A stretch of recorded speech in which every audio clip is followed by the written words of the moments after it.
나그네 인생. 톨스토이 참회로. 인생이란 사람이 태어나서 죽을 때까지의 삶을 말하는데, 내세를 믿는 교계에서는 인생은 잠시 살다 가는 나그네라고 말한다. 나이가 들수록 인생의 종점이 가까워진 노년기의 사람들은 나는 누구인가? 나는 어디서 왔다가 어디로 가는가? 앞으로 어떻게 변할 것인가? 에 대한 의문을 갖게 된다. 톨스토이의 참회록에는 아주 유명한 다음과 같은 우화가 있다. 어떤 나그네가 광야를 지나다가 사자가 덤벼들기에 이것을 피하려고 물 없는 우물 속으로 들어갔다. 그런데 우물 속에는 큰 뱀이 큰 입을 벌리고 기다리고 있었다. 우물 밑바닥에 내려갈 수도 없고 우물 밖으로 나올 수도 없는 나그네는 우물 안의 돌 틈에서 자라난 조그만 관목 가지에 매달린다. 우물 내외에는 자기를 기다리는 적이 있으니 얼마 지나지 않아 자기의 생명을 잃어버리게 되리라는 것을 잘 안다. 이것을 생각하면서 그냥 나뭇가지에 매달려 나무를 쳐다보니 검은 쥐와 흰 쥐 두 마리가 나뭇가지를 쏠고 있었다. 그러니 두 손은 놓지 않는다 하더라도 결국은 나뭇가지가 부러져 나그네는 우물 밑에 있는 큰 뱀의 밥이 될 것이다. 그러나 주위를 돌아보고 그 나뭇잎 끝에 흐르고 있는 몇 방울의 꿀을 발견하자 이것을 혀로 핥아 먹는다. 인간이 산다는 것이 꼭 이 모양이다. 라고 비유했다. 여기에서 나그네 인생이 산다는 것은 참으로 기막힌 운명에 처한 것이다. 여기 검은 쥐, 흰 쥐는 무엇인가?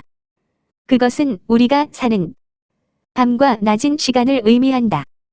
그러니까 인생이란 한 70, 80년 밤과 낮. 검은 쥐, 흰 쥐가 드나들듯 시간이 다 지나가 버리면 마침내 매달렸던 가지는 부러지고 인생은 끝이 난다는 것이다. 이 기막힌 사연이 우리 인생의 현주소다. 톨스토이는 우리 인생을 향해 이렇게 도전하고 있다. 지금 아주 맛있는 꿀을 드시고 계십니까? 그 꿀은 젊은 날의 향기와 인생의 성공으로 인한 부와 권력 혹은 행복한 가정일 수도 있습니다. 넓은 평수의 아파트, 번쩍이는 새 차일 수도 있습니다.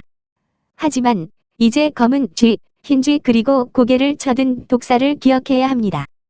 라고 말하고 있다. 우리가 산다는 것은 과거와 현재, 미래의 연장선에서 살고 있으며 과거는 돌아갈 수 없고 미래는 아직 오지 않았으나 나의 미래는 먼저 간 사람을 보면 인생의 죽음이 있다는 것이 분명한 미래의 사실이다. 그렇다면 현재의 시점에서 나는 미래를 위해 무엇을 해야 할 것인가를 생각하고 계획을 세워야 한다. 현재의 시점에서 삶을 연장하려고 노력하는 것은 나뭇잎에 꿀을 핥고 있는 나그네와 무엇이 다르겠는가? 나그네가 우물 밖으로 나갈 수 없음은 과거로 돌아갈 수 없음이고 검은 쥐와 흰 쥐 때문에 우물 밑으로 떨어지는 것은 면할 수 없는 미래에 전개될 현실이다. 다만 죽음이 기다리고 있을 뿐이다. 이것이 인생이다. 인생은 태어날 때 두 주먹을 쥐고 울며 태어나지만 주변 사람들은 웃으며 축하하고 손뼉을 친다. 그러나 인생의 종말인 죽음에서는 두 손을 펴고 빈손으로 웃고 가지만 주변 사람들은 슬퍼하며 애도한다. 태어날 때는 울고 태어났지만 죽을 때는 웃으면서 간다는 말이다. 시작이 있으면 끝이 있는 것처럼 인생도 시작과 끝이 있는데 출생이고 죽음이다. 불확실한 미래에 살고 있는 나그네 인생은 검은 쥐와 흰 쥐가 쏠고 있는 나무가 언젠가는 부러지면 종말인 죽음이 있음을 알면서도 현실의 만족을 위해 살고 있는 것이다. 모든 종교의 공통점은 나그네 인생은 죽으면 흙으로부터 온 육신은 다시 흙으로 가고 하늘로부터 온 영혼은 다시 본향인 천국으로 간다고 믿으며 내세는 천당과 지옥이 있는데 인생 나그네는 선을 행하며 산 인생은 천당으로 가고 죄를 범하고 산 인생은 지옥으로 간다고 믿는다. 따라서 잠시 살다가는 나그네 인생은 영원한 내세의 준비를 위해 권선징악을 실천하도록 하고 있다.